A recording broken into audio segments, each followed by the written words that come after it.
urambwira ubu ngubu I'm not impressed ntabwo mbwira ngo ubu birakora nyuma y'imyaka ingahe nakubajije ngo one stop center the whole idea and principle bimaze imyaka ingahe byagomba gukora kuva he kugera he ahandi ntibikore nicyo kibazo nabajije ibyo usubiza ntabwo ari byo nabajije.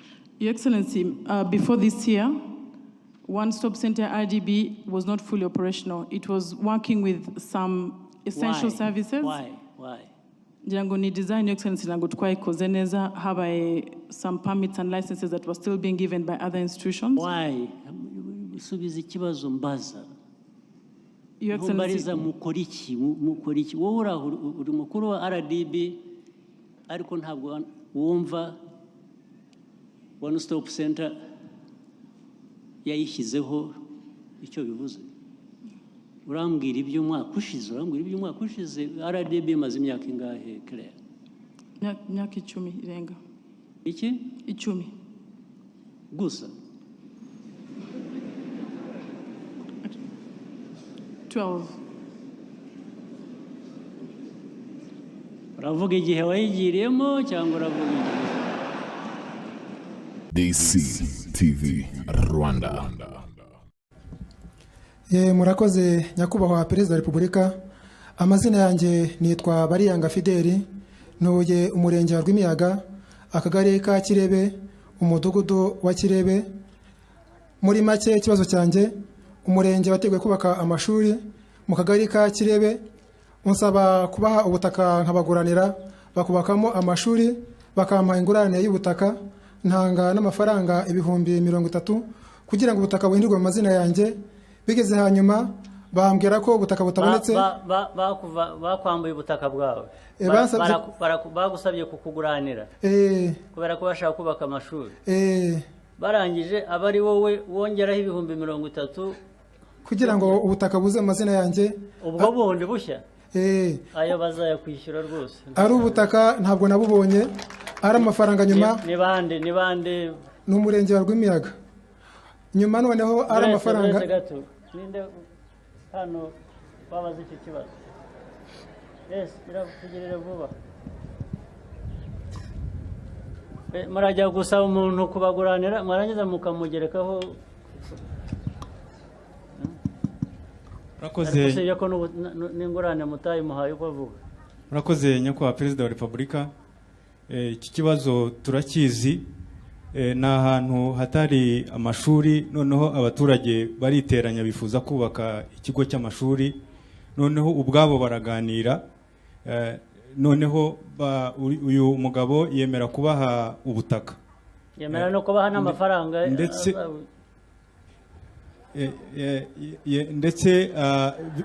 biva no mu bushake bw'abaturage bifuza ko batanga umusanzu kugira ngo ayo mashuri yubakwe, hanyuma noneho akarere kabunganire. Icyo rero twagombaga gukora ni ukumuha ubutaka. Mwarabumuhaye? Ntabwo turabumuha nyakubahwa Perezida wa Repubulika, ariko bwarabonetse. Ntabwo ari ibyo ngibyo, ariko ntabwo ari ibyo, ntabwo mwajya mugira abantu gutyo. Wese nyine urumva we ibyo byose barabimusabye arabyemera, mwebwe akarere bari mwe mu batenguha. Nyakubahwa Perezida wa Repubulika, hashize nk'ukwezi. Ibyo byabaye hashize igihe kingana iki? Kwezi kwa 6 2015. Urumva ntabwo ari ibyo meya, ntabwo ari ibyo. Hanyuma se amafaranga yatanze yiye? Ayo ngira ngo yatanze yari ayo kugira ngo abone icyangombwa, kugira ngo bamukorere map. Ubutaka bwa mbere mwagiye kugurana nta cyangombwa yari afite, ubwo yishyuriye ibyangombwa kabiri. Ni ku bundi butaka bwo yagombaga guhabwa. Nibyo nyine, ariko yatanze ubwe, yari afitiyeho ibyangombwa, yari afiteho uburenganzira. Birumvikana nyakubahwa Perezida. Kuvuga ngo yabanje gutanga ayo ibyangombwa ku butaka yari asanganywe, murongeye mumwishyuze andi mafaranga y'ibyangombwa y'ubutaka mugiye kumuguranira.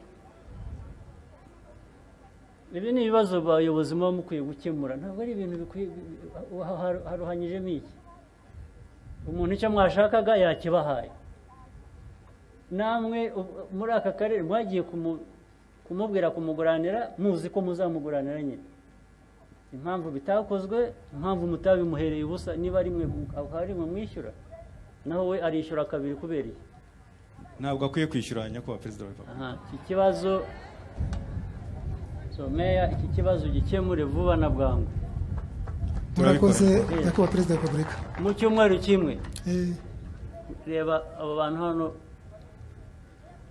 nyuma y'icyumweru azababwire muzamushake ababwire niba ikibazo kitararangira murakoze nyakubahwa ariko ubu ni urugero rumwe n'ibindi biba byicaye nk'ibi bitegereza uyu munsi uko naje hano kubera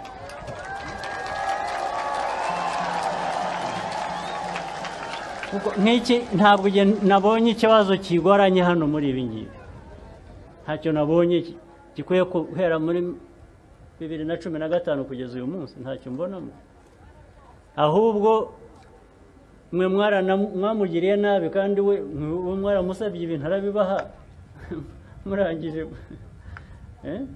ntabwo ari byo mugikemure vuba turabikora nyakubahwa perezida DC nyakubahwa perezida wa repubulika nishimiye kukubona kuko nari mfite ikibazo imaranye kuva 2009 nitwa Mukasinzi Clarisse Mukasinzi Clarisse naturutse mu karere ka Kicukiro mu murenge wa Gahanga mu kagari ka Kigasa mu mudugudu w'Imurinja ubwo ikibazo mfite ikibazo nyifitanye na meya w'akarere Jules Ndamage wampaye inzu nk'umuntu utishoboye inzu majije kuyibona meya w'akarere twari dufitanye ikibazo cy'imitungo narayitsindiye Tito Rutaremara kiyobora nuko ubwo ngubwo meya w'akarere arangije anyoherereza urwandiko ndarufite hano ruvuga yuko inzu ari ingurane y'imitungo y'iwacu abyumvisha abasaza banjye akabanteza bakankubita ubu n'ubu sindi mu rugo n'abana baba hanze ndagusaba ngo undenganure ikibazo kuvuze ngo cyari cyarakemutse habaye iki ikibazo ntago cyakemutse icyo yankemuriye nicyo kubona aho ndyama none naho yarahanyatse ambwira yuko ari ingurane y'imitungo y'iwacu meya wo nguwo abijyamate meya ngo Ndamage ari hano akoze nyakubahwa perezida wa repubulika uyu mudamu Clarisse ndamuzi uyu mudamu yari afite ibibazo by'imitungo mu murenge wa Kagarama iwabo iyo mitungo yabo yari yaratanzwe muri za 2003 ahantu hagenda hatuzwa abantu mu buryo butandukanye icyo twakoze atangwa na leta icyo twakoze ishingiye ko nyakubahwa perezida wa repubulika muri gahunda yo gutuza abantu mu mujyi wa Kigali ndetse n'ahandi mbere y'umwaka wa 2005 mu kwezi kwa 9 itegeko ryavuga ko ubutaka ari ubwa leta akiba afite n'inshingano zo gutuza abaturage uyu rero Clarisse nawe iwabo hatanzwe muri ubwo buryo atugezaho ikibazo nk'uko bivuze mu mwaka wa 2009 icyo nakoze nuko ntabwo byumva neza leta yahatanga hafite ba nyiraho yarahatanze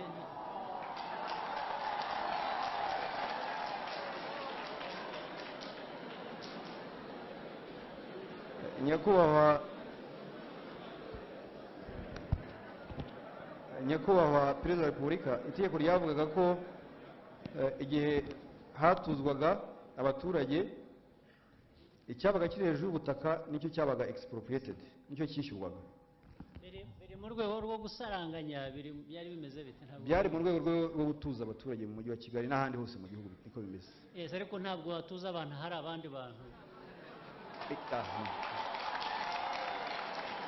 ariko ngira ngo ikibazo ntikirumvikana neza cyahereye ari uko mureke twumvikane byabanje ari imanza hagati y'abantu bafitanye amasano cyangwa ikibarwanira ibintu byabo ukuntu leta yabigiyemo nayo ikajya gutanga aho hantu nibyo nshaka kugira ngo dusobanukirwe neza murakoze nyakubahwa perezida wa repubulika. Leta yagiyemo mbere yuko ahabwa ahandi ho gutura.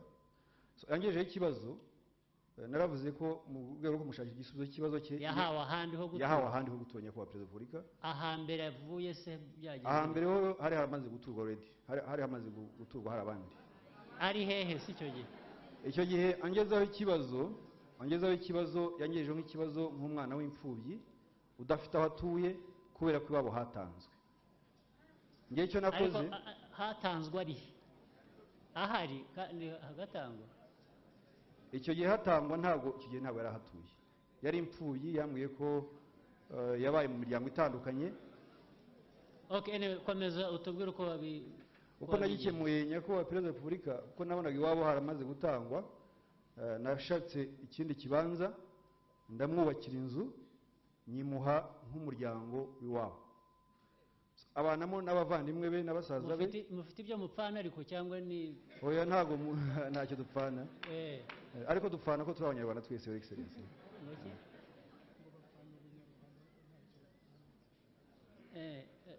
kuko nagira ngo umenye uko abivuga, uko meya yabangamiye ibyo bintu. Ni nkaho birimo family, ntabwo nyakubahwa perezida wa repubulika ntabwo bisobanutse neza. Nimbisobanura neza wenda ngiye kuhagera muhumve. Tumaze kumwubakira inzu nk'akarere, tumuhaye icumbi nk'abandi banyarwanda badafite aho baba, yajyanyemo na musaza we. Noneho agezemo nk'umuryango ashakiramo umugabo. Ashakiyemo umugabo, basaza be baravuga ati ahantu ni iwacu, twahawe na leta nk'inzu y'umuryango, wowe urimo urazanamo umugabo. Abo basaza be nibo bavuze ko badashaka uwo mugabo. Bari banabanye mu buryo budakurikije amategeko. Yamwinjije mu nzu nk'umwinjira, yinjira mu nzu y'abana, afite abavandimwe be. Icyo twakoze rero ko abavandimwe ntitwari kubasohora, twasohoye uwo mugabo. Inzu bari barehaye nde? Inzu twari twarahaye famiye, umuryango w'abo Clarisse n'abasaza be. N'abasaza be bangahe? Umwe niwe wagaragaraga, ariko akambwira ko afite undi, ariko uwo nabonaga watugezeho natwe ku karere n'umwe muri abo basaza be. Kugira ngo babane muri iyo nzu, babane mu nzu nziza twubakiye idafite n'ikibazo na kimwe, ariko bananirwa kubana kubera ko yahise ashakiramo umugabo. Kuko yashatse umugabo? Yego. Musaza akavuga ko we tubona bashaka kurwana buri munsi, umugabo ashaka kurwana na musaza we, atarasezeranye, atarasabye. Twasanze ari ikibazo cy'umutekano. Icyo twakoze your excellency, twasabye ko komeza uranyeze uko twagikemuye, byari ngombwa ko dusohora umugabo muri iyo nzu. Mureke mwihangane twumvikane. Aho kugira ngo umugabo azarwane na musaza we bamerane ingoma bari mu nzu imwe, twasohoyemo uwo mugabo. Ariko inzu rwose ni umugabo yarinjijemo. Iyo musohora umusaza wese mukamuhinda inzu ahubwo.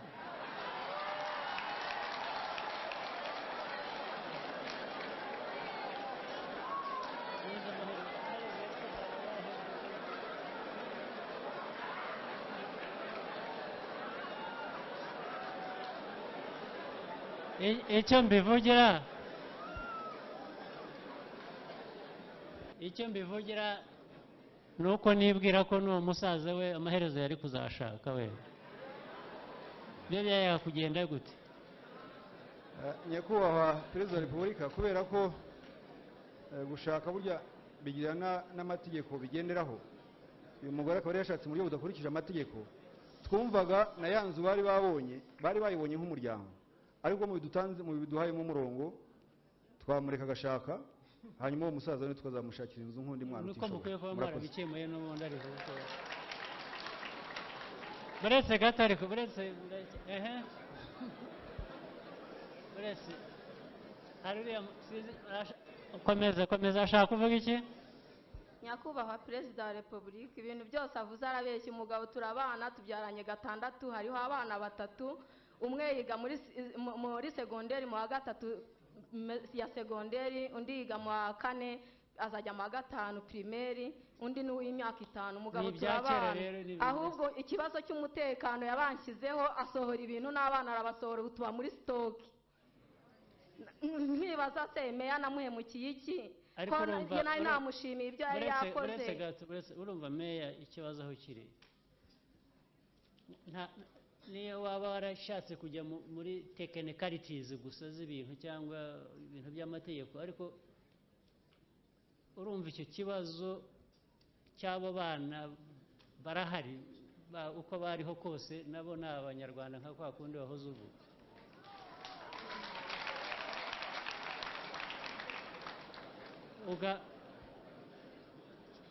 Ugahitamo kugira ngo umugore n'abana abe ari bo bangara, hanyuma uwo nguwo aba ari usigaye, kubera ko ufite uko. Ntabwo numva uburyo bwo gukemura icyo kibazo ko byagenze neza. Ahubwo wenda abantu baba barashakishije uko n'uwo musaza we ikibazo nacyo cyakemuka, cyangwa ibibazo byombi uko byakemuka, ariko kugira ngo uyu n'abana bo barahari, ntabwo ari abazavuka, turavuga bahari. Ntabwo byakemuka gutyo. Nyakubahwa Perezida wa Repubulika, uyu mudamu rwose simvuga ngo ibyo avuga wenda sibyo, ariko ndagira ngo mpamye ko uyu mudamu ari mu bantu bafashijwe na leta inshuro nyinshi cyane. Uyu mudamu, Your Excellency, uyu mudamu ndanabizi neza ko uyu mudamu yatugeze avuga ati ngiye mfite ibibazo, mfite ubukene, ndi umukene, ndi imfubyi. Twanamuhaye n'amafaranga niba ndenza kwibuka neza yo kumukorera salon de coiffure, kuko yatubwiye ngo afite salon de coiffure akora. Ushobora kuza gushaka na za evidence n'ibimenyetso kabimugaragariza. Ahubwo uyu mudamu ibyo birashoboka. Ufashije umuntu nabi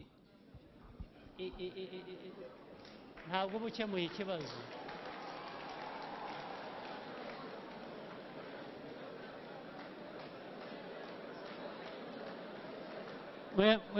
mworoheje. Urugero nshaka kuvuga, ayo mafaranga mwamufashije gukora ibindi, wenda hariyo muyakoresha gufasha umwe muri bo, yaba we yaba musaza we, ku yindi nzu, bakaba batandukanye, ngira ngo yaya gukemura ikibazo kurusha. Naho ikibazo tuvuga ubu ngubu ni icy'inzu. Your Excellency, ikibazo cy'inzu ngewe nta nubwo nari nzi ko yasohotse muri iyo nzu, ahubwo twari tuzi ko twasuyemo uwo mugabo batashakanye mu buryo bukurikije amategeko.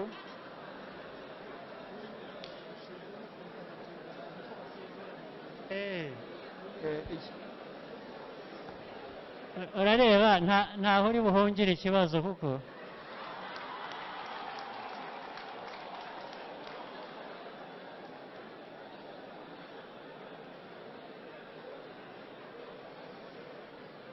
twakumvikana tukihuta bikava mu nzira. Icyo nshaka kubwira meya ni usibye ikibazo cyo hagati ye n'umugabo batashakanye cyangwa iki, nabanje kureba hari abo banaga n'abantu nabo wari ukwiye kuba ubashyira mu kutekereza gukemura icyo bibazo. Icya kabiri, aho kugira ngo mwirukane uwo mugabo kuko batashakanye, ahubwo mwajyaga kubagira inama yo kugira ngo babishyize mu buryo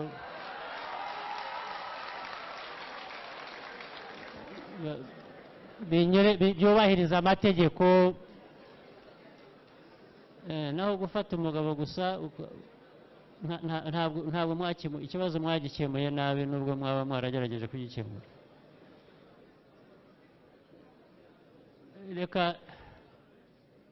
Reka mvuge ko mukwiriye, ndabwira Minisita Kaboneka, muzafatanye meya murebe ikibazo cyabo, uriya mudamu na musaza we cyangwa n'umugabo we, mugikemure nabyo kive mu nzira vuba.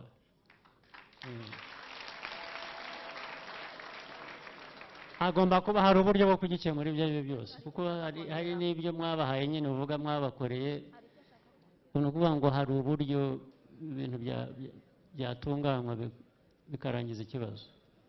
Nyakubahwa Perezida wa Repubulika, ikibazo cy'uwo mwana ndagikemura. Uwo musaza we guhera muri iki cyumweru gitaha ndamuhinze yo kubamo wenyine. Kuko nawe uraza gusanga yavukije ikindi kibazo, nawe ashaka gushaka nyine muri iyo nzu. kubera ko abayigengaho wenyine your excellency ashatse yaza gushaka. Okay, reka twemeze ko tugiye mu gikemura vuba kirangire. Nyakubahwa Perezida wa Repubulika, abana ni batatu. Nyakubahwa Perezida wa Repubulika, abana ni abana batatu, basaza banjye turi bane. Ni ukuvuga ngo tuba mu nzu turi bane. Ikibazo kigiye gukemuka. Nanone ikindi nongeraho, Ikibazo ibyo bintu bigiye kongeraho, banza wumve kandi niba ushaka ko tugukemurira ikibazo ukwiye gutega amatwi. Ikibazo n'icyo utavugiye aha n'ibindi byose minisita agiye kubikemura, uzabimubwire byose birangiye. DC. Murakoze cyane nyakubahwa Perezida wa Repubulika, tubanje kubashimira ibyiza byinshi mumaje kutugezaho kandi mudahwema guteza imbere umuturage kugira ngo atere imbere, maze mugerageze muhe n'amagambo uvuga wese ufata ijambo. Nitwa wa Maria Jani, kugira ngo dushobore gufata abantu benshi mu gihe gito. Nitwa wa Maria Jani, abantu mu murenge wa Cyanika, akarere ka Burera, akagari ka Gasiza. Nkaba mpagaze aha ni kugira ngo mfite ikibazo giteye gitya, ni ukuvuga ngo nkaba ndi umuhinzi mworozi, abantu mu murenge wa Cyanika twibumbiye mu ntuza mu ikusanyirizo. Mu murenge wa Cyanika dufite uruganda rw'amata dayari. Urwo ruganda twibumbiye muri koperative y'amakusanyirizo tugemura amata kuri urwo ruganda. Urwo ruganda hashize amezi 5 urwo ruganda rudakora, kandi urwo ruganda rukaba rwatwambuye amafaranga arenga miliyoni 1,160. Ikibazo ni ikihe? Ikibazo rero ubwo tufite buretse ikibazo, reka ndabaza ababishinzwe, umuyobozi w'akarere na Minagri nanone batubwire ikibazo cyari cyo. Ko biri hano ibyo avuga murabishinzwe, ndashaka kumenya ikibazo cyari cyo. Uruganda rwagiyeho gukora ibyo rukora ntirugikora, bambuye abantu, ubwo aba bantu basigaye bimeze gute? Murakoze nyakubahwa Perezida wa Repubulika, koko nk'uko bivuga uru ruganda rwarahagaze, rumaze guhagarara abanyamigabane. Rwahagaritswe n'iki? Habaye ikibazo cya working capital, rwageze aho rubura ubushobozi bwo gukomeza gukora. Abarukoreshaga ni bande? Harimo BDF n'IRIDA, abagenerwabikorwa twaba turimo turi akarere. Abo ba NIRIDA na BDF nibo babuze amafaranga, bakora iki se noneho ubundi babifunze? Ahubwo bafunze BDF na NIRIDA, niba ntacyo bakora babifunge nabyo nyine tumenye ngo ntabikora. Bari hehe ababishinzwe nabo ni bande? Yafunzwe bite nabyo ntibigire icyo?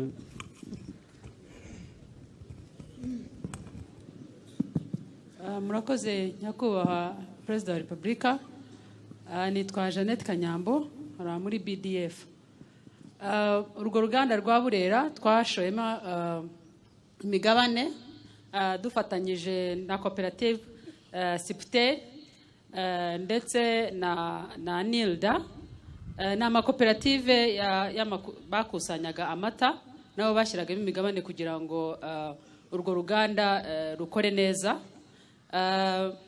Bigeze aho urwo ruganda kuntu byagenze, byasanze nk'uko meya wa Burera bivuze, byasabye ko amafaranga yongerwamo kubera ko byagaragara ko working capital igenda irangira. Ariko muri national retreat y'umwaka ushize, nta nubwo ari urwo ruganda rwa Burera gusa, ariko ni inganda zigiye zitandukanye ziri muri reka duhere ku rwa Burera turangize urwa Burera kwanza, biraduha no kumenya n'ibyahandi. Okay. Nyakubahwa murakoze, nyakubahwa Perezida wa Repubulika, uruganda rwa Burera rero kuntu byaje kugira kuri national retreat y'umwaka ushize bavuze ko mbwira iby'uruganda gusa. Uruganda ikibazo cyavuye he kirangirira he? Okay, ikibazo ubu ngubu Bituritiye ukuntu kimeze, yes.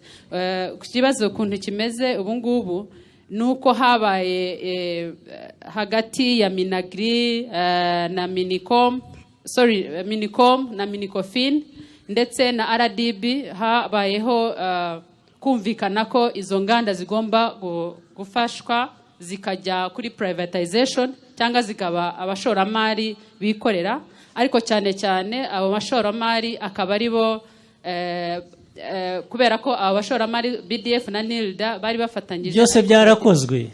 Yes, process ya privatization iri muri process, actually RDB iri muri RDB, so ubu RDB ni irimo kubikurikirana nyakubahwa Perezida wa Repubulika. Ariko bikurikirana kugeza ryari mumize mute? RDB iri hehe? RDB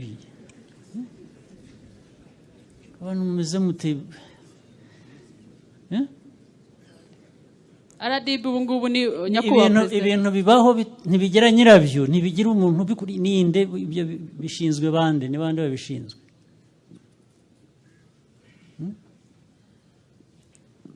Numvisemo finance, numvisemo RDB, numvisemo byabaye urutonde rw'abantu gusa, ariko uwo tubaza akadusobanurira ninde icyabaye ninde.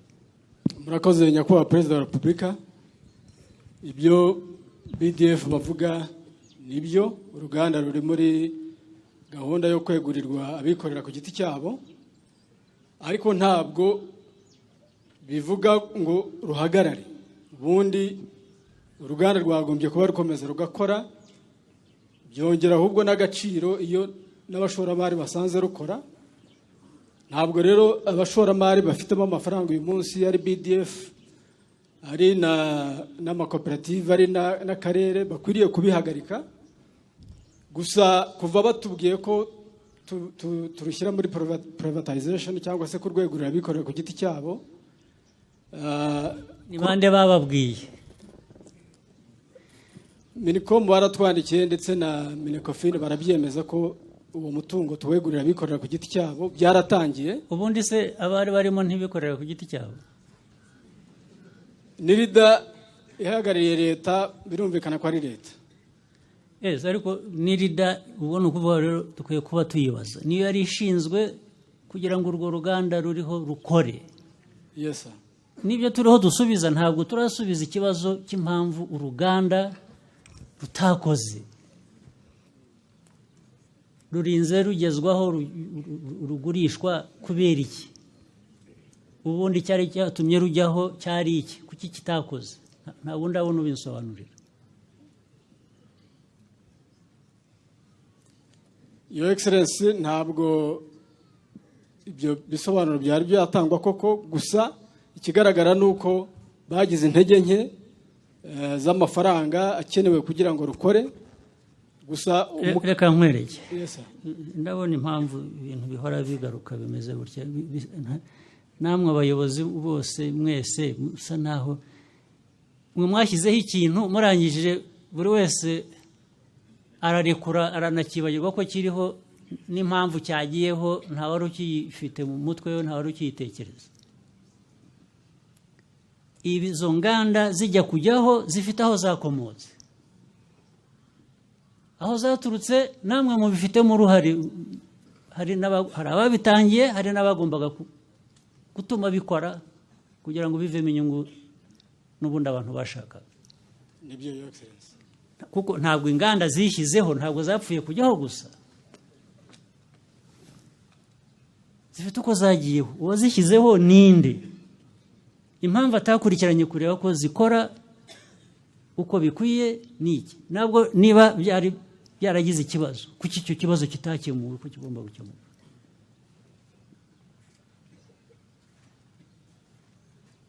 Abo bajya kuvuga ngo nibibe privatize babanje kumva ikibazo icyo ari cyo, cyangwa bari kuba bashaka n'amafaranga kugira ngo nyine yarakenewe bayashake bashyire, kuko niba bavuze ko NILDA ihagarariye leta, ni ukuvuga ngo leta yari bifitemo inyungu kugira ngo bikore, kuko birakorera abaturage. Hagati aho mwese izo nzego zose zagiye zivugwa, minisiteri y'ubucuruzi, minisiteri ya finance, minisiteri hari iyo batavuze ya minagri, hari NIRD, hari muri aho ni amazina gusa nta kintu gikorwa.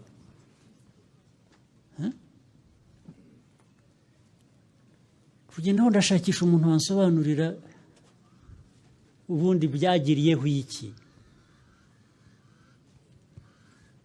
NIRD ishinzwe iki, guherekeza ibintu gusa bigapfa ikabura iki ikora.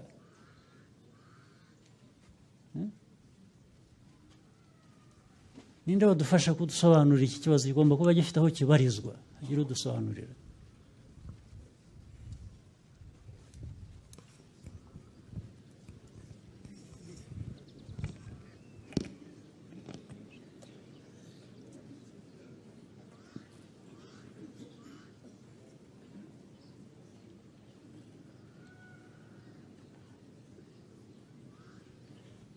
Murakoze nyakubahwa Perezida wa Repubulika, nitwa Marie Tereza Murekatete, nkaba ndi umudepite mu nteko ishinga amategeko.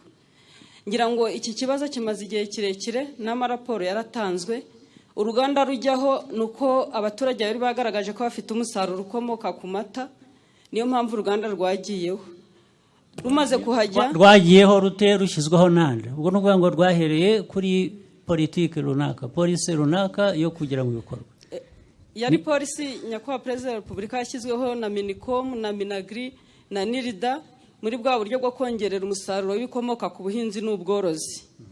Uruganda rumaze kuhajya rero haje imashini zidakora ibyo zagombaga gukora. Raporo turazitanga nk'inteko ishinga amategeko nka komisiyo y'ubuhinzi. Zizanywe nande?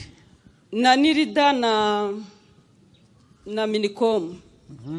Zihageze imashini zije, abaturage bakazana umusaruro ariko ntizishobore gukora ibyo uruganda rwari rwarateguriwe gukora, kuko rwamba gukora fromage, gukora ikivuguto n'amata asanzwe. Tugaragaza raporo ko imashini zidakora. Bazana ibikora iki?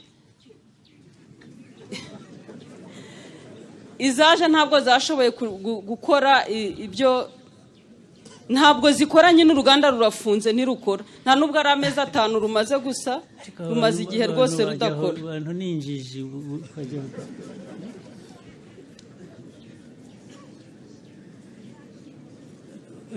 rwose duhaye umurongo tugenderaho. Minagri tubwire habaye iki? Murakoze cyane. Minister wa Commerce arahari? Yes, nawe ndashaka buretse gatoya bukira aho ngaho ndacyakwifuza.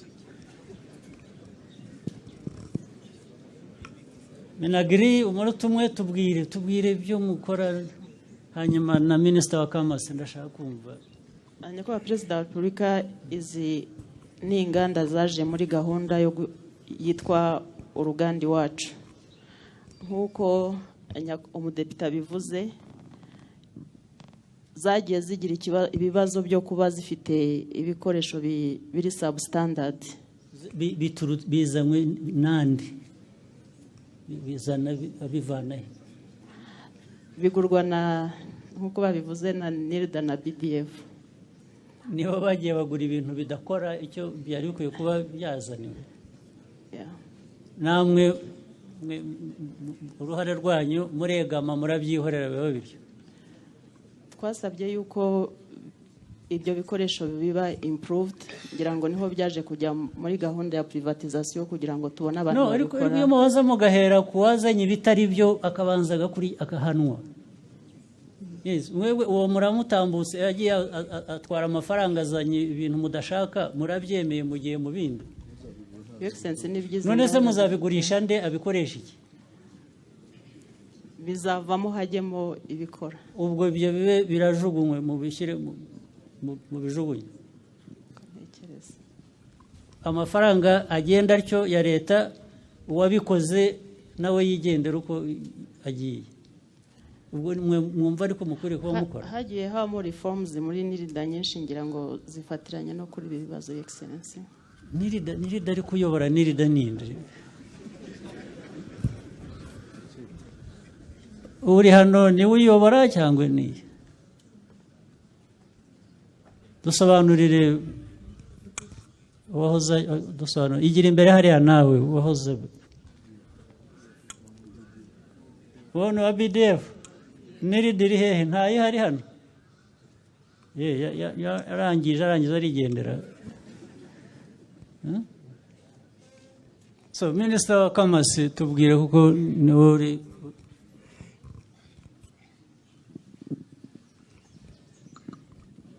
murakoze Your Excellency kuri icyo kibazo cya murakoze Your Excellency kuri icyo kibazo cy'uruganda hari isesengura ririmo gukorwa muri Minicom ku nganda zitunganya ibikomoka ku buhinzi n'ubworozi zifunga kubera ibibazo nk'ibyo haba ari imashini zidakora cyangwa se management itaragenze neza. Umuyobozi wa NIDA ntawe uhari ariko ni ikigo gishamikiye kuri Minicom. Kuri icyo kibazo ntago ndakurikirana neza impamvu uruganda rwari rwarahagaze mu gihe kinini. Process twari tukurikiye niyo ya privatization irimo gukorwa izarangira mu kwa gatandatu. So ubikuriye se waba yabujwe n'iki kuba ari hano wari ndumva ntago nabona igisobanuro sinzi niba bari babatumiye. Erega kumutumira se gutumirwa ku kazi yahawe ni muri iyi nama Your Excellency. uba baje aha bose batumiwe babonye karite batumira iriho izina ry'ugomba kuza.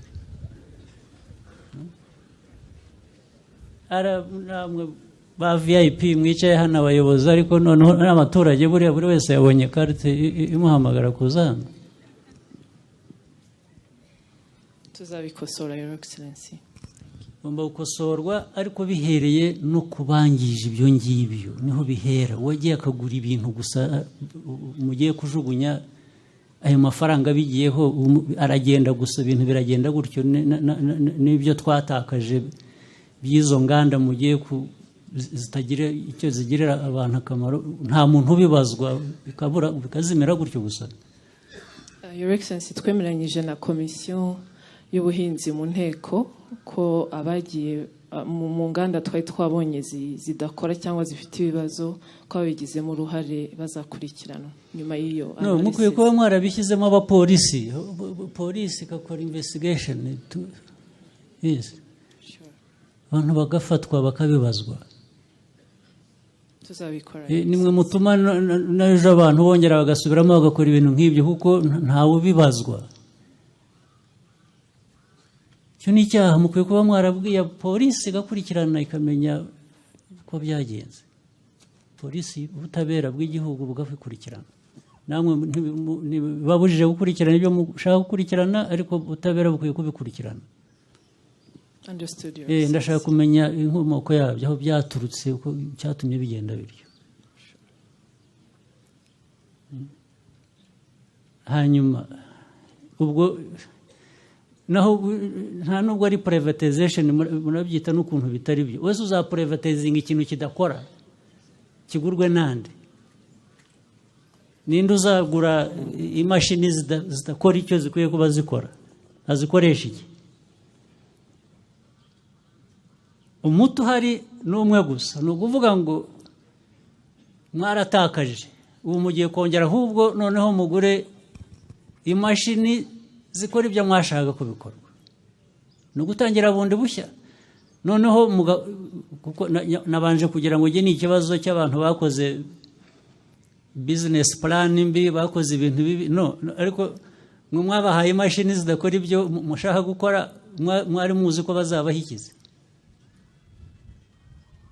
Umuntu yakora iyo business yayikora ate kugira ngo igire inyungu ubwayo imashini zidakora ibyo mwakoreyeho business plan?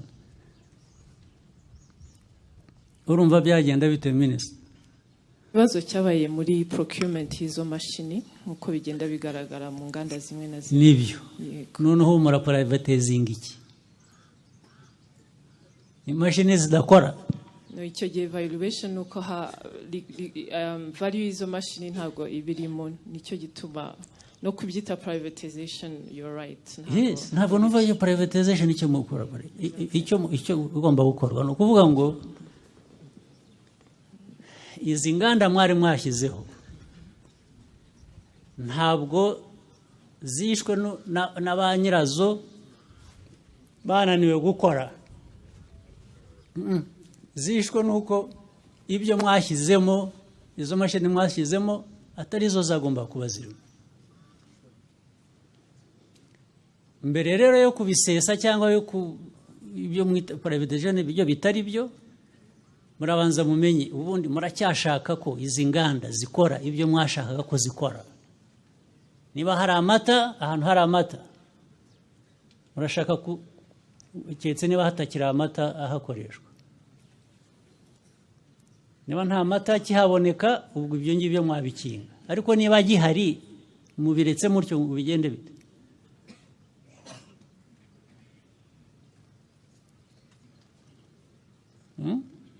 Iyo process ya liquidation tuzayikora.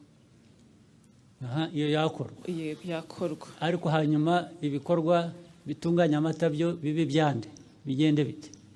Recommendation nuko ubwo haba urundi ruganda habonetse Nibyo. umushoramari. Oya, cyangwa se haba urundi ruganda rukoreshwa nk'uko na mbere rwari rwashyizweho. Mwari mwashyizeho za cooperatives zibikora. Cooperatives zirahari, yego. Zirahari. Ntabwo ikibazo cyawe cooperatives ari nuko ikibazo mwashyizemo mashini zitari zo. Ubwo ni mashini zitari zo na management. Ubwo gusubira inyuma mugashyiramo ibikwiriye kuba birimo, abantu bari bakwiye kuba babikoresha, noneho akaba ari bwo bafashwa kubikoresha. Understood, Your Excellency. Nimumbwire hari abantu benshi nimumpe ubundi bwenge twakoresha n'ubuhe.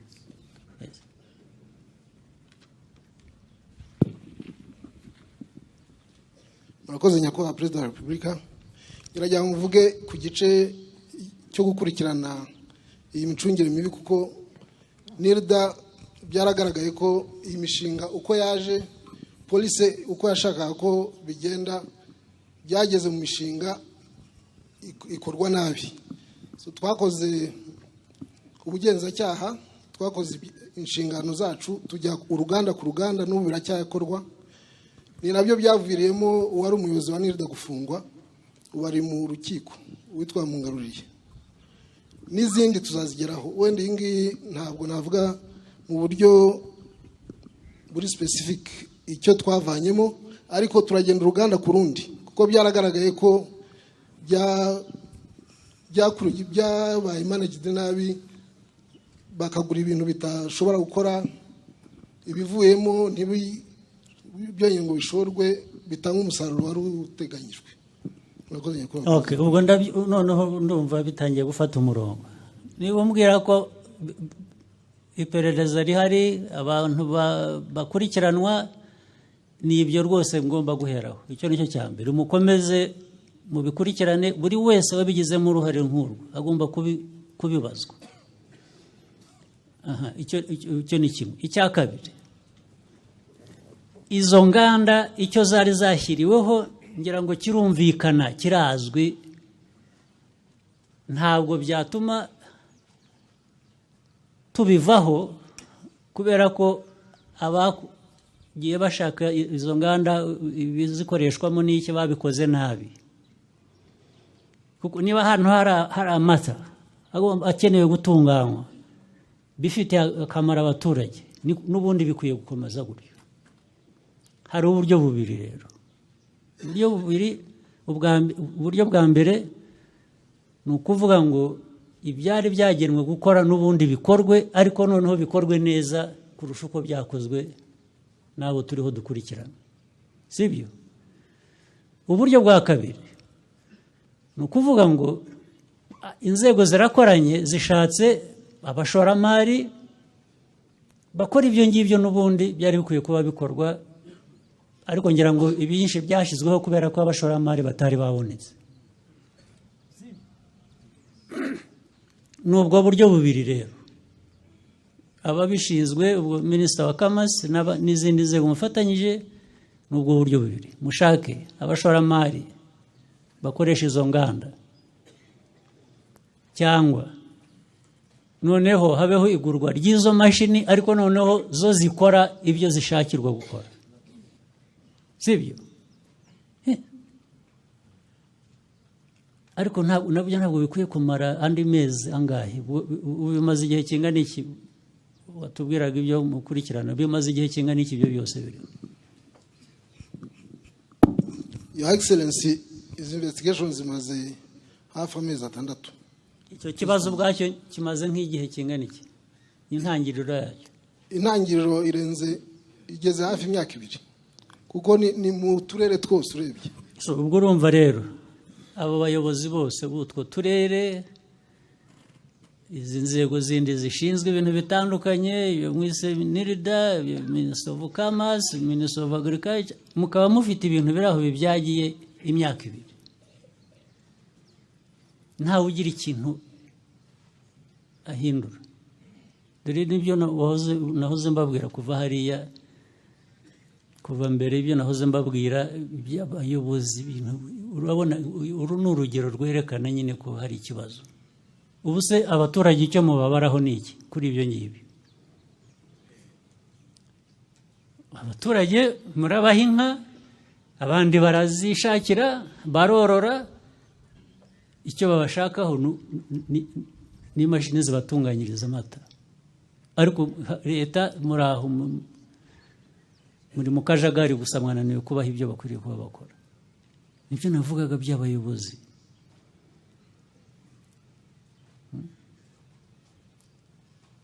Mu nteko namwe mukomeze aba bantu baduterere hejuru, hanyuma mutsongera agatoki gusa, turaza kurwana nabo, nta kundi biza kugenda. Okay.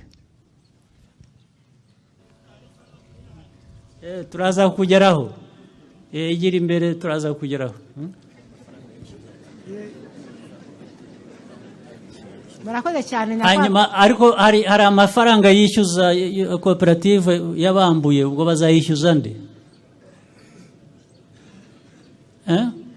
Minister wa Commerce, ibyo mubikurikirane. Leta yo mwarayihombeje, ariko umuturage we ntabwo azahomba. Amafaranga yabo bagomba kuyabona. Naho iby'abahombeje leta ibyo tuzaba tubikurikirana ku bundi buryo. Murakoze cyane nyakubahwa Perezida wa Repubulika. Amafaranga yanyu bazayabasha. Murakoze cyane nyakubahwa Perezida wa Repubulika. Ikindi kibazo twagarutse ku muturage mugenzi wanjye wavuze ikibazo cy'imbuto y'ibirayi. Koko nibyo RAB ishaka uburyo tugezaho imbuto vuba na bwangu, ariko dufite ikibazo ko RAB itazitugezaho imbuto ku gihe.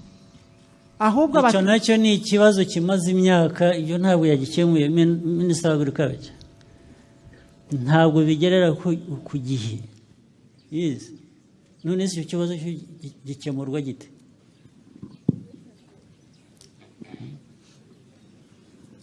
Ni kuriya nabivuze yuko imbuto zatubuwe within the community zigumamo zidasohoka ngo zijye ahandi. Ariko cyamara imyaka ingahe icyo kibazo gihora kigaruka? Gihora kigaruka, ibyo usobanura n'ibikorwa n'ibibaho uko bitandukanye. Ngiye iki kibazo aho ngiye hose barakimbaza, barakiteka. Your Excellency, ubundi imbuto z'ibirayi nta handi zituruka, zituburirwa. Erega jewe ibyo nsobanurira, iyo wari ubizi ukabikurikiza ukabikora. Ntaho nkeneye igisobanuro kindi. Hari ibyo mbwira, hari n'ibyo umuturage ariho avuga. Ntabwo bihuye. Wabihuza ute? Ni inshingano yawe kubihuza. Ibyo ariho avuga nibyo, ntabwo wabonera igihe. Andi magambo yose ukoresha uri uvuga nta kamaro bifite, kuko ntabwo wabonera imbuto igihe. So kibazo kiri kuri wowe. Ndagikurikirana. Ugikurikirane abantu babonera imbuto igihe. Naho uriho urambwira amateka, ibindi bintu byo imbuto. Ibyo byose niba bitavamo ko babonera imbuto igihe, urata umwanya wawe. Sure. Yes. Ndabikurikirana, Your Excellency. Right. Undi? Murakoze cyane nyakubahwa Perezida wa Repubulika. Nitwa Twizerimana Jackson. Mvuka mu karere ka Burera mu murenge wa Nemba. Nzanya amashimwe nje kubashimira, ariko nzanye n'igisubizo cyaba ari igisubizo umuntu ukennye cyangwa urubyiruko rushaka gutera. Tugirire vuba rwose, ibyo turabyifuza. Tunyirizeho vuba hanyuma. Nyakubahwa Perezida wa Repubulika, ndi umworozi, natangiye korora mu myaka 2 ishize ntangira ku 80,000 none ubu narazamutse ngize umutungo usaga miliyoni 30. Icyo mbashimira kandi kirenze yuko leta y'u Rwanda kandi muyoboye yatubaye hafi muri byose ikadutera imbaraga mu bitekerezo tukaba tuyishimira cyane. Nanashimira na Minisiteri y'Urubyiruko ituba hafi ubwo mu mwaka ushize 2018 natwaye igihembo nka rwemeza mirimo w'indashyikirwa mu bantu 30 ntwari 500 ndabibashimira. Ariko hari icyifuzo ndetse n'igitekerezo nshobora gutanga ku rubyiruko nyakubahwa Perezida wa Repubulika, nkuko norera inkoko nkora n'inkwavu ndetse n'ihene kandi nkora mu turere dutandukanye, nkabashya no gukora amamashini anaturaga abasha kujya mu musaruro zamuke w'izo nkoko. Ibyo byose ntabwo nabikuye mu mutwe wanjye, cyane ko ngiye nize computer science na management. Nabashije kujya hanze niga mu bihugu 3 bitandukanye, nkora ubunararibonye nanga kubuguma nayo kuko nayo mfite umuterankunga nifashisha kugira ngo nze mu Rwanda mbashe kubizamura. Icyo mbasaba ni kimwe, muri ibyo bihugu nizemo ni mu Buholandi no mu Bubiligi ndetse no mu Buhinde. Ariko yari amahugurwa nashakaga cyane ko nagiye ndwaye, nubwo ndi umwana sinagiye nk'umwana, nagiye nk'umuntu mukuru nshaka icyafasha u Rwanda rwacu. Nyakubahwa Perezida wa Repubulika, icyo mbasaba ni kimwe, bishoboka ngiye umusanzu natanga ku Rwanda nkuko buri munyarwanda wese afite guteza imbere u Rwanda rwe. Ngewe Twizeyimana Jackson ndemera ko nshobora gufasha urubyiruko cyangwa se umuntu wese uri hasi nawe akaba yazamuka agatera imbere. Ukomerezaho rwose abantu nizere ko bakumva. Agushimiye wowe na Beatrice ndetse shimira Imana wavuze mbere, ni ingero nziza abantu bakwiye kumva nabo bakagerageza ku giti cyabo cyangwa se mukabafasha mukabereka inzira bishoboka ahari hose twabageraho. Icya kabiri mbashimira aho nakoreraga ubwo Rosemary Mbabazi yaje wanjye ndetse na ambasaderi w'ibihugu by'Uburaya yaje wanjye, aho nta muri wari uhari, ariko ubu ngubu biri gukemuka amafoto bari kuyashinga. Icyo twasaba no kubyakihutishwa. Ikibazo dufite nk'abahinzi n'aborozi ndetse n'abatuye muri Burera, dufite umuhanda mubi nyakubahwa, turimo turahomba bitewe n'umuhanda. Umuhanda ariko wohereye hehe?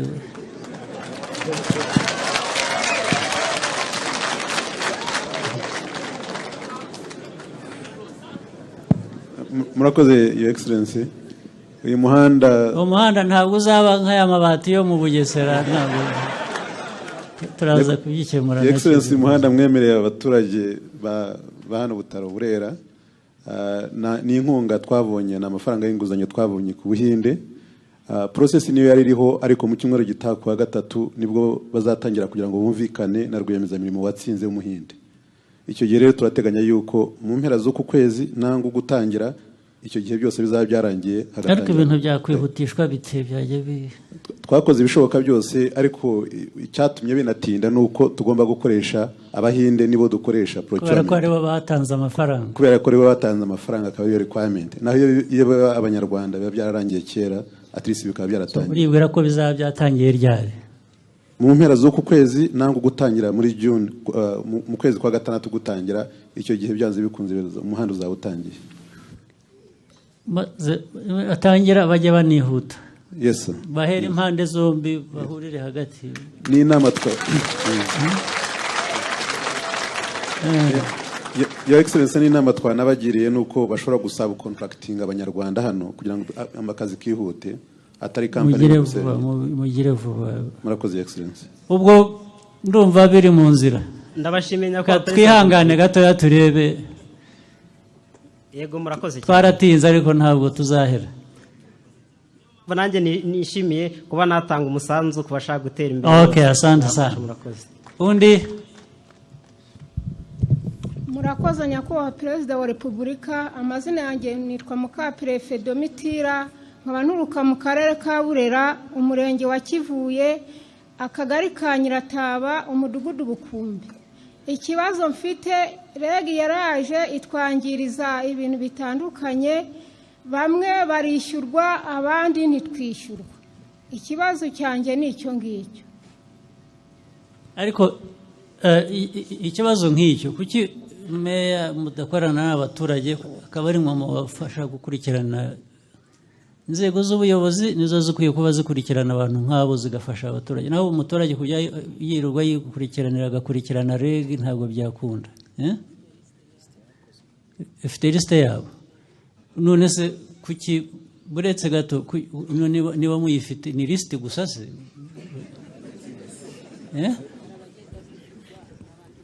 abatarishyurwa mujye muvugana n'abari kumubabwira bamenye icyo bategereje nawe yaza kuba bize nta nubwo yakwirirwa baza 15 ni ibya 15 ni kera cyane kandi tugihuriyeho n'abandi baturenze turi benshi turaza kubibakurikirana baza kuyabona murakoze nyakubahwa rega bashinzwe infrastructure aya mafaranga yishyurwe vuba yes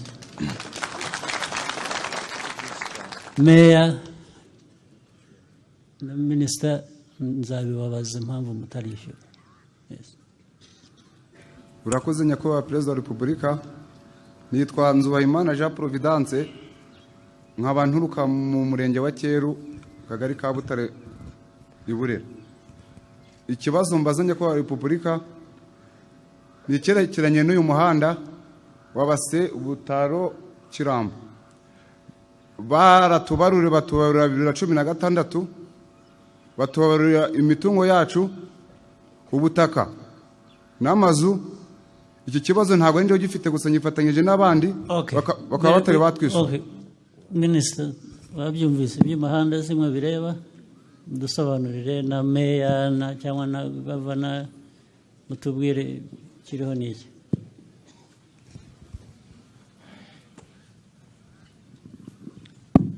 murakoze excellence uyu muhanda mbere yuko dushaka amafaranga yo kubaka uvabase Butaro Kidaho wabanje gukorwa na NPD Kotrako nyuma hari amafaranga ya expropriation agera kuri miliyari 2 na miliyoni 400 amafaranga yose kuva kwa kane w'icyumweru gitaha nibwo yose yishyuwe na list yose ku mafaranga bari bafitiye abaturage ni NPD yari bafitiye amafaranga ni yakoraga uwo muhanda mbere yuko dushakisha amafaranga abahanze ayo mafaranga rero yose yarishyuwe mu cyumweru gishize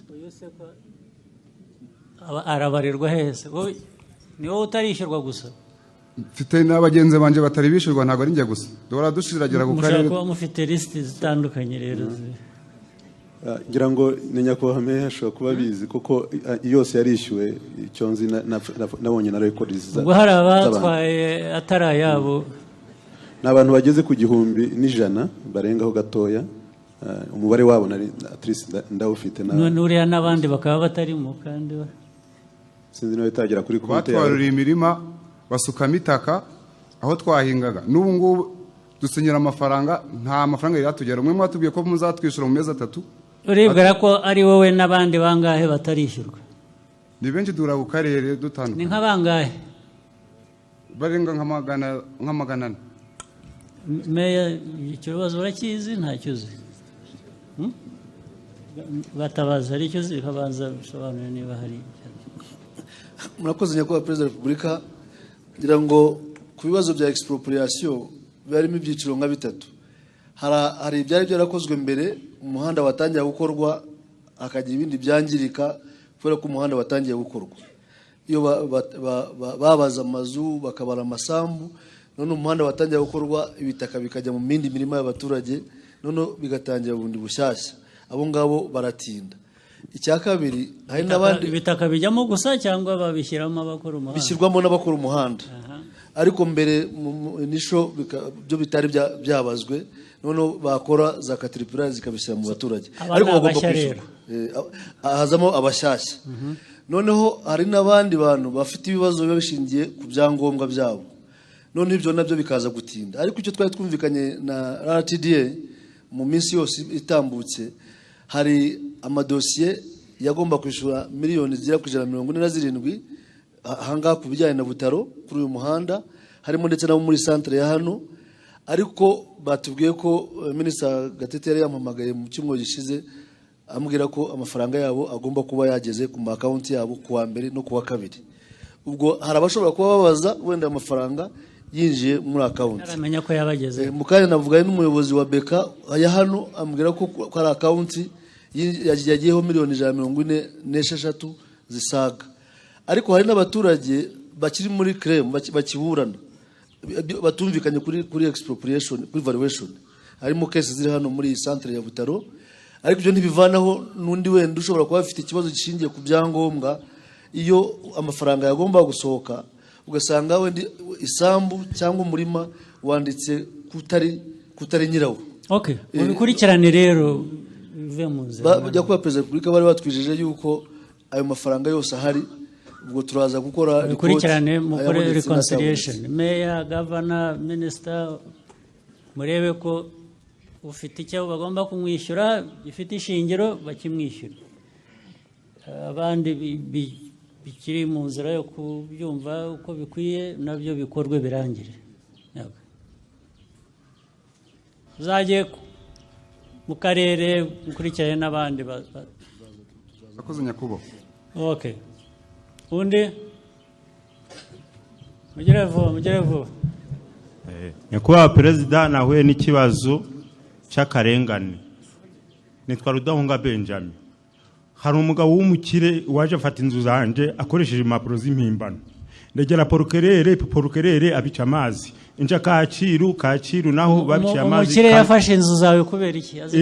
Kubera iki? Yakoresheje impapuro mpimbano jana mu rukiko, n'ungubu ndazifite hano, naregeye na porukerere biranga.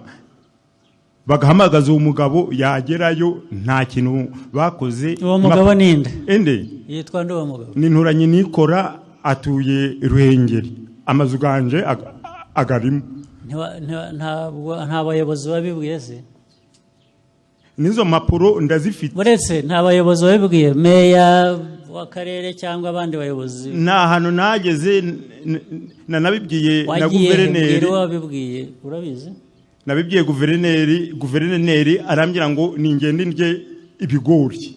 Ngo naratsinzwe. Guverineri no uriya wahavuye. Ndongera mbibwira porukerere ariho ministeri yari yaje mu Gakenke, mwerekana impapuro ndazimwereka kuko asanga ni impimbano. Meya w'akarere waramubwiye? Arabizi icyo kibazo cyamugezeho nungu bizo makuru. Waramubwiye nicyo kubaye. Nta hantu ntageze na Kacyiru hose. Ninde wo ngoro? Izo mapuro ndazifite nahanga. Ni meya wa hehe? Meya wa Gakenke nagezeyo. Wowe utuye he cyangwa aho icyo kibazo kiri ni mu kahe karere? Ugo rupapuro. Ikibazo kiri he, utuye he? Ntuye mu Gakenke. Ni meya wa Gakenke? Narabimubwiye nawe. Ari hano? Tubwire. Tugirire vuba nawe kandi uratwumva gusa wicecekeye.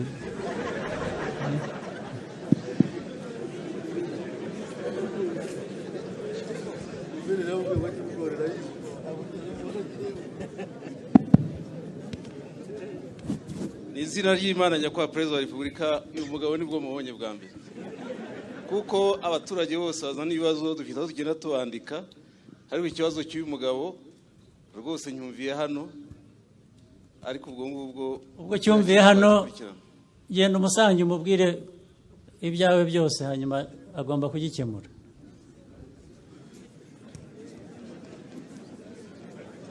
Mwewe murashaka ko murisha ibigori gusa?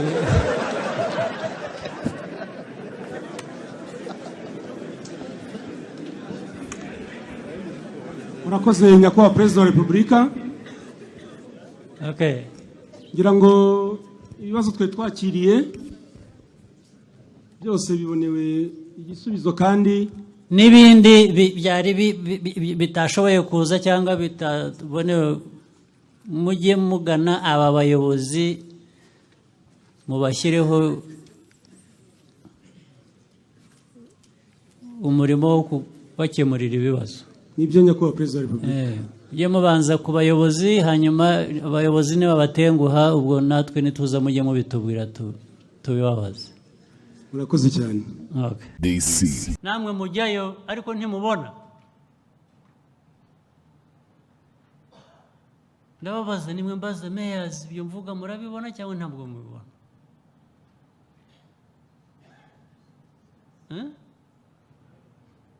Murabizi, murabibona, murabyumva cyangwa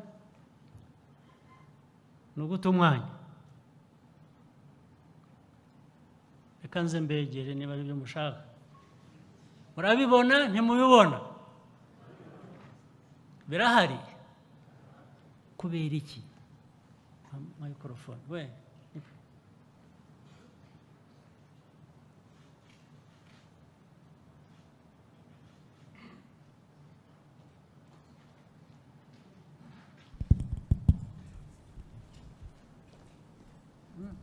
shaka kutumvikana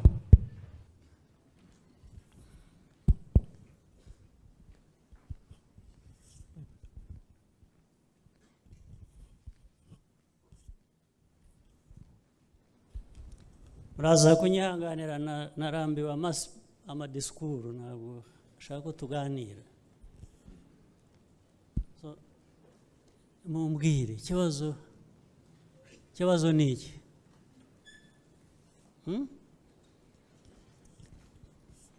ni iki nta nubwo mwumva ntuzi biriya byo murabyumva iyo murandeba murambona muranyumva bameyazi bari hehe muranyumva ni iki ikibazo ni iki ikibazo umuntu yahora asubiramo buri munsi ni iki abana bakirwa ku mihanda ntibajye mu mashuri twarashyizeho uburyo buri mwana wese agomba kujya mu ishuri ikibazo ni iki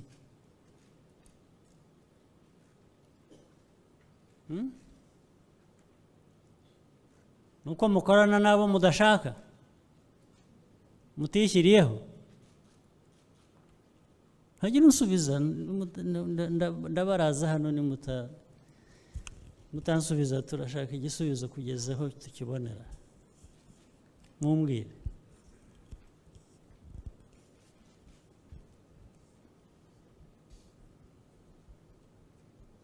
abandi nidutaha mwe muraza gusigara hano aho muri bujye mutanshubije ikibazo kibiki ntabwo mujya kureba abo muyobora ntimuzi uko babayeho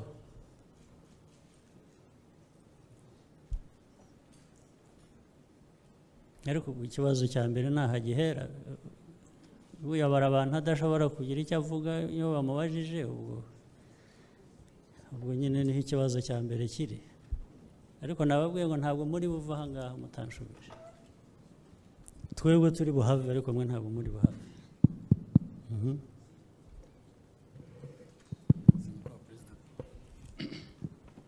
murakoze nyakubahwa perezida wa repubulika izi microphone ntabwo zikora none akoresha iyo ngiyo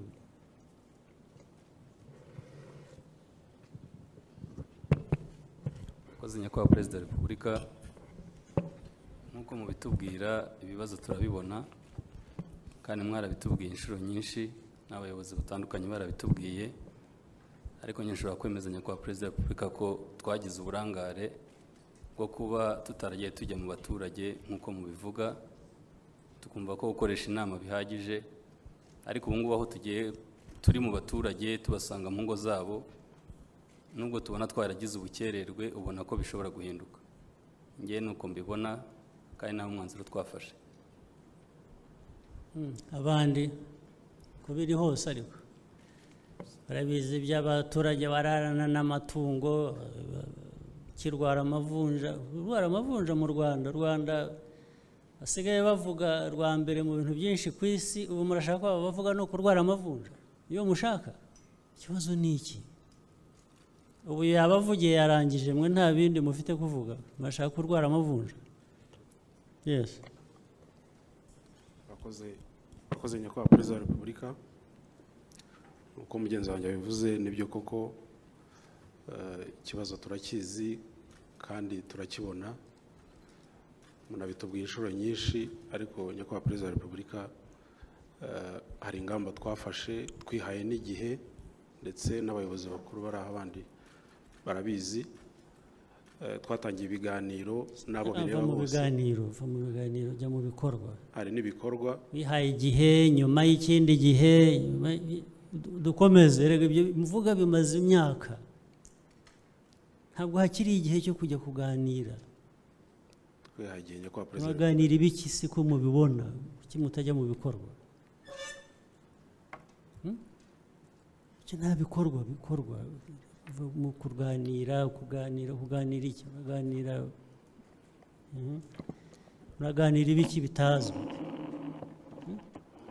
murakoze nyakubahwa perezida wa repubulika nk'uko mubivuze igikwiye ni uko dusohoka mu biro kuko mu nzego z'ibanze ubundi mubikoramo iki haba harimo iki hari iki mu biro mukoramo bibahezamo muba mubara amafaranga yababanye menshi ni ukongera tukajya kwegera abaturage kurushaho kuko mugomba kwegera abaturage none z'ubundi abaturage babashyiriyeho iki kuko nyakubahwa perezida wa repubulika mu ngo nzego mubasimbuke mu barenge mu banyure hejuru nk'aya mashanyarazi yajyaga banyura hejuru bakavuga ngo bayabona banyura hejuru gusa ariko bo ntabwo bajya bayabona niko namwe mugenda nk'ayo mashanyarazi mubanyura hejuru mukigendera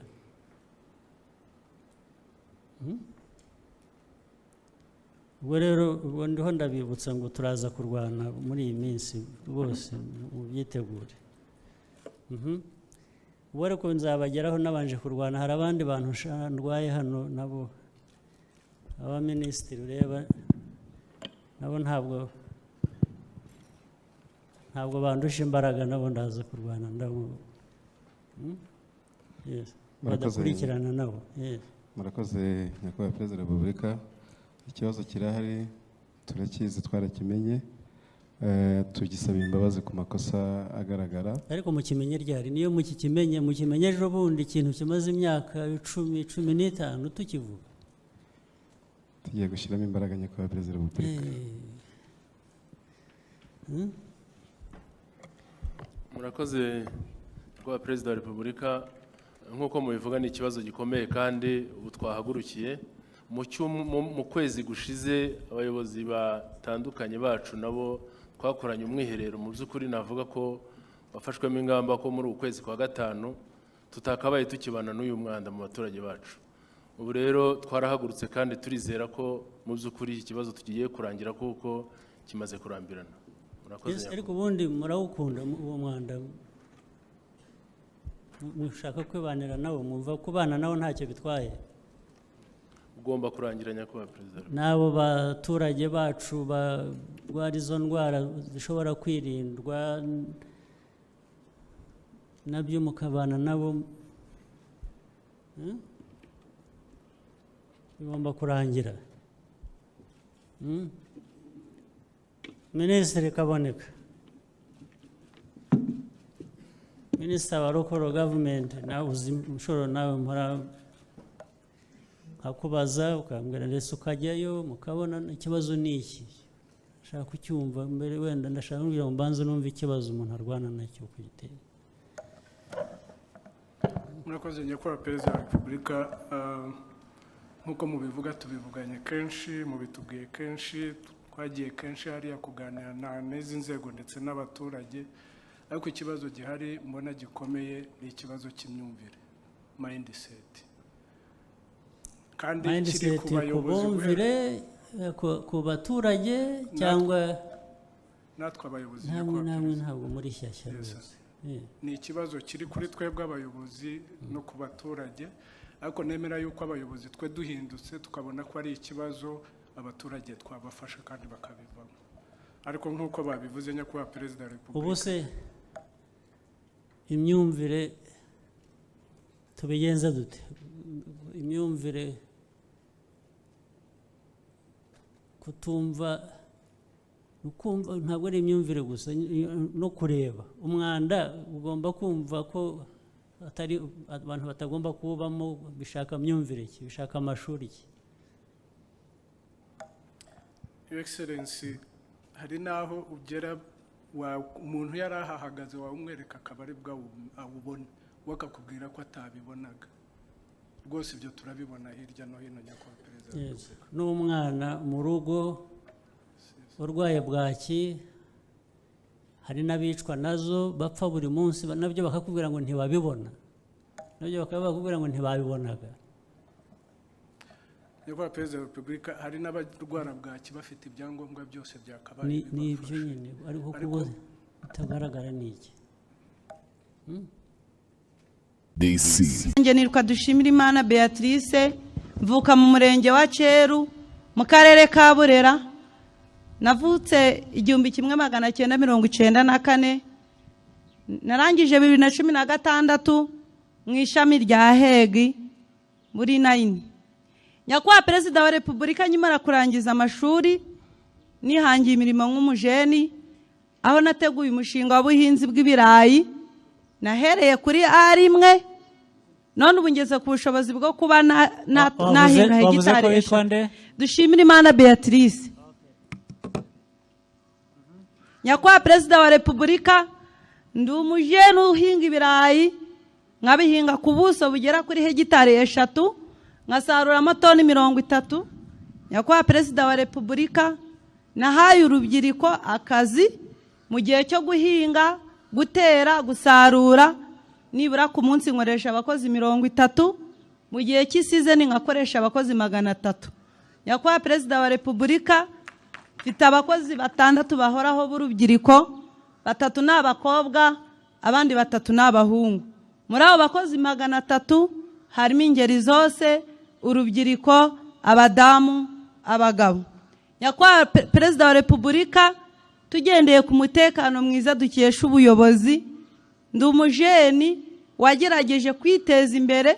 Amafaranga nakuye mu birayi minga, naje kwiyubakira inzu nkoreramo, ndetse ngura n'isambu mingamo ibirayi. Nyakubahwa perezida wa repubulika, mu kuzamura urubyiruko muduteza imbere, ndi umwe mu bajeni bateguye umushinga ngushikiriza BDF inyemerera inguzanyo ya miliyoni 10 mu buryo bwo kongera agaciro igihingwa cy'ibirayi ndetse no gushaka imbuto nteganya kubaka greenhouse. Ayo mafaranga nibayama. Nyakubahwa perezida wa repubulika, urubyiruko bayagusezeranije ryari? Nyakubahwa perezida wa repubulika, ayo mafaranga ari mu minsi iri imbere naje kugira ikibazo. Bayagusezeranije hasize igihe kingana iki? Hasize amezi 6. Barayaguhaye? Nasinye kontara, majije kuyisinya muri kwa gukora wa mushinga wanjye. Amafaranga ngo yaragenewe urubyiruko rwize kaminuza, nge sindari nakayirangije. Bansaba koma urubyiruko rwize kaminuza imigabane muri kampani yanjye, ndayimuha. Umujeni umwe wari urangije muri Nesi, nyimara kumuha imigabane muri kampani yanjye ahita yitaba Imana. Noneho BDF insaba ko shaka undi munyamigabane naho imigabane kugira ngo ayo mafaranga yanjye aze kuboneka, ariko bantumira mu mahugurwa. Ndahamya nashidikanya ko mu minsi iri imbere araza kuboneka. Ntabwo ari ikibazo rero kindi nabo cyaturutse kuri BDF? Ni icyo kibazo cyahabaye no guca mu nzira zo kumukura. Muzafatanye mushaka undi rero, mufatanya nyine, byo ni byiza. Bagiye gutanga ayo mafaranga bakaba bayaha abantu bashobora gukora ibikorwa byabaha umusaruro. Nyakubahwa perezida wa repubulika, magaze hano mbwira urubyiruko amahirwe dufite nk'abajeni, aho utegura umushinga wawe ujyana ku perezida nyakubahwa perezida wa repubulika, akawutera inkunga binyuze muri Youth Connect, muri BDF mvuga nanjye iri hafi kuzampaja. Nyakubahwa perezida wa repubulika, ubu urubyiruko turi mu bavuga rikijana. Je ni vice perezida w'ikorera mu karere ka Burera. Nyakubahwa perezida wa repubulika, mboneyeho kugushimira uburyo wadufashije gukura ubucuruzwa byacu byari mu gihugu cy'abaturanyi baturwanya, bikaba byarinjiye mu Rwanda amahoro, nta n'ikibazo cyo kudusoresha kihabaye. Ndagira ngo umenyeshe ko ibicuruzwa byacu n'imitungo yacu yari mu gihugu cya Uganda twayizanye ku mugaragaro kandi ku manwa. Nyakubahwa perezida wa repubulika, mu karere ka Burera watwubakiye kaminuza, dugahaye icyizere nk'abajeni ko mu minsi mike turayiyoboka, kuko iriya kaminuza nta handi iboneka, no muri Afurika ntabwo ibonekamo. Nyakubahwa perezida wa repubulika, nkaba nifuza ko mu buryo bwo kongera imbuto y'ibirayi nk'umuhinzi ubihingamo n'agaciro kabyo mwadusabira rabu mu karere ka Burera tugira imbuto ya rutuku ariko mu mbuto rabu itanga ntabwo iyo mbuto ya rutuku irimo kandi ni imbuto yera hano mu karere ka Burera ku kigereranyo cya 89%. Nyakubahwa Perezida wa Repubulika mu kutwongerera ubukungu mutwubakira umuhanda bizadufasha aho kurushaho kuzamura ubukungu ndetse no kugeza amasoko icyo kibazo cy'imbuto ariko Minisitiri wa Agriculture ari hano bamuhe mikoro icyo kibazo gihora kigaruka cy'imbuto buri munsi kidakemuka ikibazo cyabaye iki Nyakubahwa Perezida wa Repubulika no bijyanye no kuorganiza abaturage kubikora tumaze iminsi tuganira n'intara yuko ubundi iyo babikoze birasohoka bikabavamo bikajya ahandi icyo twumvikanye nuko tworganiza ababikora mu makoperative aho basaba yuko bakunganirwa nabwo twavuganye na RPPA kugira ngo bunganirwe aho bari hanyuma bikorerwe within community byo kugumya kujya hanze bigomba gutwara igihe se kinini ndabivuga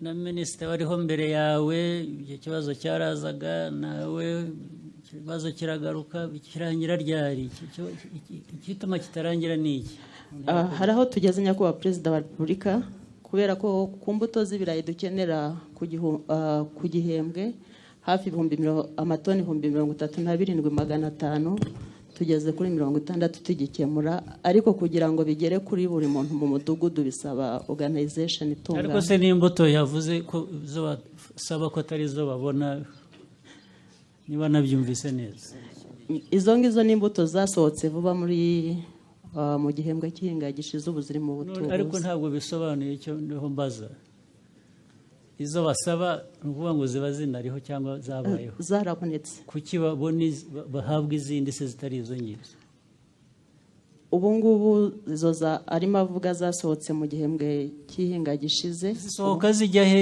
izo basabye zitasohoka ziva mu bushakashatsi zijya mu bahinzi hanyuma ariko ko bidakora nk'uko ibyo basabye se bikora ahubwo no kubyorganiza hagati kugira ngo bigume muri community excellence organization iyo igomba gutwara igihe kingana iki rero nk'uko meya yabivuze turimo turayikoraho kugira ngo ikore neza biratwara igihe kingana iki ubu ngubu twiteguye Nyakubahwa Perezida wa Repubulika tuzongera guhinga mu kwa 9 ubundi twavuganye yuko mu kwa 9 ikibazo cyakagombye kuba cyarakemutse kikwiye kuba gikemuka cyangwa tukamenya ikibazo cyari cyo hari ikindi kibazo cy'uko imbuto shingiro zahendaga ziva muri laboratoire twakoranye n'ishuri rya INS kugira ngo naryo ryongere capacité tunagabanya igiciro zagurwagaho kiva ku 180 ubu tuzitangira 70 kugira ngo zibashe kugera ku bantu benshi zigomba kuboneka zikaba zihagije zikanahenduka ibigomba gukorwa kugira ngo bigerweho nabyo murabizi nibyo bikwiriye gukorwa turabizi n'aba banyeshuri barimo bagraduatinga muri NES dukorana nabo kugira ngo tugire abatubuzi benshi basobanutse bakora ama generations yo hejuru abasaba ubuziranenge bwo hejuru cyane abantu bave mu magambo gusa tubone n'ibikorwa nabyo biduha ibyo dushaka DCTV Rwanda urambwira ubu ngubu I'm not impressed ntabwo mbwira ngo ubu birakora nyuma y'imyaka ingahe nakubajije ngo one stop center the whole idea and principle bimaze imyaka ingahe byagomba gukora kuva he kugera he ahandi ntibikore nicyo kibazo nabajije ibyo nsubiza ntabwo ari byo nabajije Your Excellency, before this year One Stop Center RDB was not fully operational. It was working with some essential services. Why? Jango ni design, Your Excellency, nango twayikoze neza habaye some permits and licenses that were still being given by other institutions. Why? Subiza ikibazo mbaza. Your Excellency, mukora iki wowe uri mukuru wa RDB ariko ntabwo wumva One Stop Center yayishyizeho icyo bivuze. Urambwira iby'umwaka ushize, RDB imaze imyaka ingahe Claire? Imyaka 10 irenga. Iki? 10. Gusa? 12. Uravuga igihe wayigiriyemo cyangwa uravuga igihe?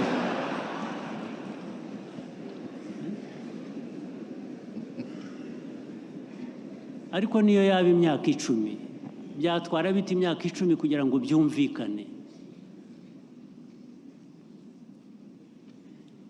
One Stop Center, please dusobanurire nyine urabishinzwe. One Stop Center, the idea ya One Stop Center yagiyeho ngo ikemure ikihe kibazo. Yagomba gukora he ikagarukira he? Nicyo nabajije.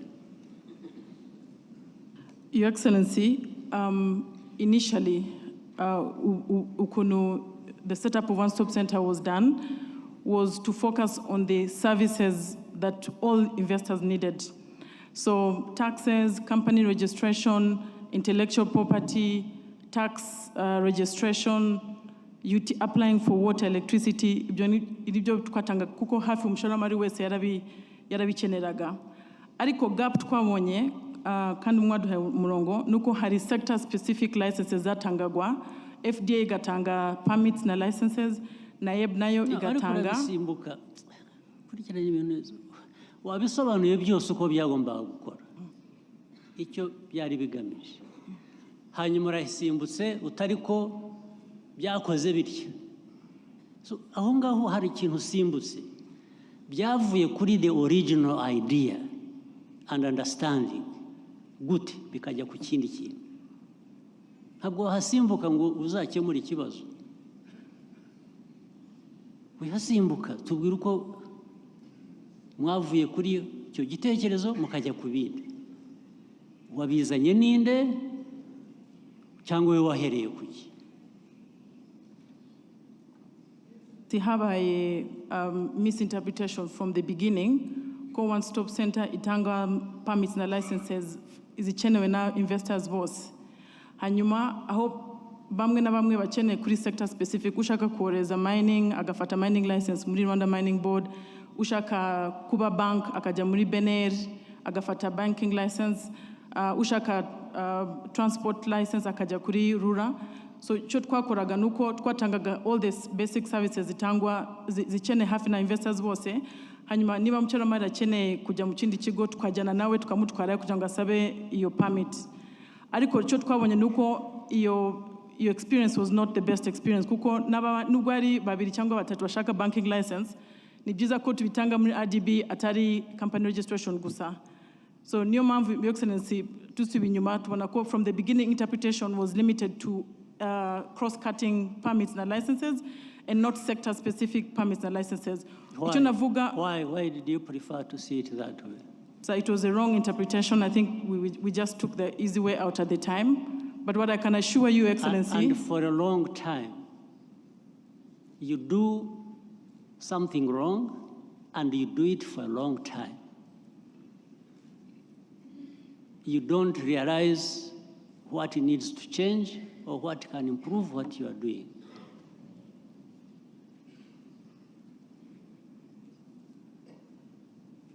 Ikibazo nkomeza kubabaza mukora iki, muba muri he, muba hehe? We wahitamo ute guhora ufata umuntu ukamwirukankana ukamujyana ahandi? Warangirije ibibazo by'aho ngaho. Impamvu erega niho bituruka gusanga iteka institutions zitanavugana n'abantu bwabo batanavuga.